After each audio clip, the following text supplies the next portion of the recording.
তারা কবরবাসীদের মধ্যে বন্টন করতেছে। তো এবার একটা মহিলা চুপচাপ এক কোনায় বসে রয়েছে, সে লাইনেও দাঁড়ায় না আর নেকিরিতেও আসে না। তো স্বপ্ন যুগে আল্লাহ জিজ্ঞাসা করলেন, মা কবরবাসীরা তো সবাই নেকির কাঙ্গাল পাগল, তুমি আসো না কেন? তো সন্তান বলতে, এবার ওই মহিলা বলতেছে, আমি আমার গর্ভে একটা সন্তান ধারণ করছিলাম, যে সন্তানটাকে আমি কোরআন শিক্ষা দিয়ে আসছিলাম। আমার সন্তানটা নিয়মিত কোরআন তেলাওয়াত কইরা কইরা যখন আমার জন্য দোয়া করে, আল্লাহ আমার কবরটা জান্নাতের বাগান বানায় দেয়। এজন্য সন্তানদেরকেও কোরআন শিক্ষা দেওয়া। মুহতারাম হাজিরিন,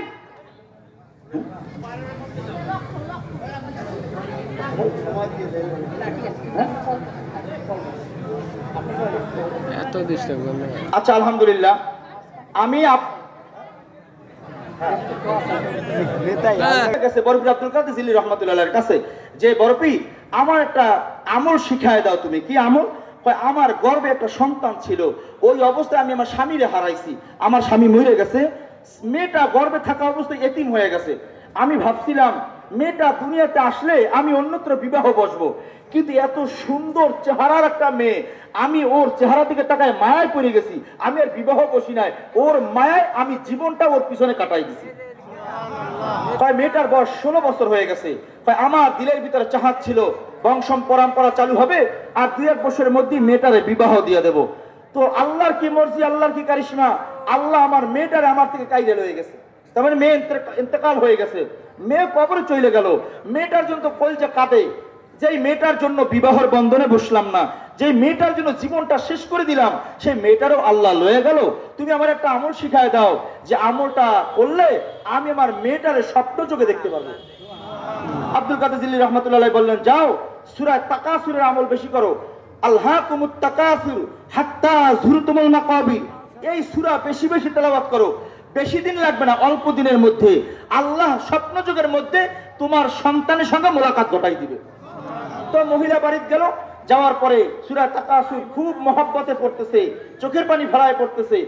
একদিন রাতের বেলা স্বপ্ন যুগে দেখতেছে, মহিলা স্বপ্ন দেখতেছে যে কোন এক রাস্তা অতিক্রম করতেছে, দূরে এক আগুনের কুণ্ডুল দেখা যায়, সেখানে কেমন কান্নার আওয়াজ পাওয়া যাচ্ছে, আর আওয়াজ হয়, মা আমারে বাঁচাও, আমাকে বাঁচাও। মহিলা বলতেছিল, আমার মেয়ের মতো কণ্ঠ। আমি কাছাকাছি গেলাম, গিয়ে দেখি আমার মেয়েটা আগুনের মধ্যে জ্বলে। আমি জিজ্ঞাসা করলাম, মা তুমি আগুনের মধ্যে কেন? মেয়ে আমার বলে, মা আমি তো নেক আমল বেশি করবার পারি নাই, কোরআন শিক্ষা করতে পারি নাই, এই জন্য আল্লাহ আমার স্থান জাহান্নামের মধ্যে দিছে, আমি জাহান্নামের মধ্যে জ্বলবার লাগছি। মা তুমি দোয়া করো আল্লাহ যেন আমার জাহান্নাম থেকে মুক্ত করে দেয়। ঘুম ভেঙে গেল, মহিলাটা থরথর থরথর করে কাঁপতেছে, কলিজা শুকায় যায়। পরদিন আবার গিয়া কয়, আব্দুল কাদের জিল্লী রহমাতুল্লাহ আলাইহি, ও আব্দুল কাদের, না দেখছিলাম ভালো ছিল, কেন দেখলাম, আমল শিখলাম কেন, মেয়েটা আগুনের মধ্যে জ্বলে, এইটা দেখে আর মন মানতে পারে না। এবার আব্দুল কাদের জিল্লী বলে, তুমি কি তোমার সন্তানটারে কোরআন শিক্ষা দিয়েছিলা না?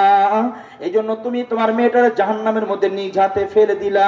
এখন থেকে যাও, মেয়েটা জাহান্নামে যেইভাবে জ্বলে, নিজে জাহান্নামের আগুনে জ্বইল না, এখন থেকে মওত পর্যন্ত নিজে কোরআন শিক্ষা করতে লাইগা যাও।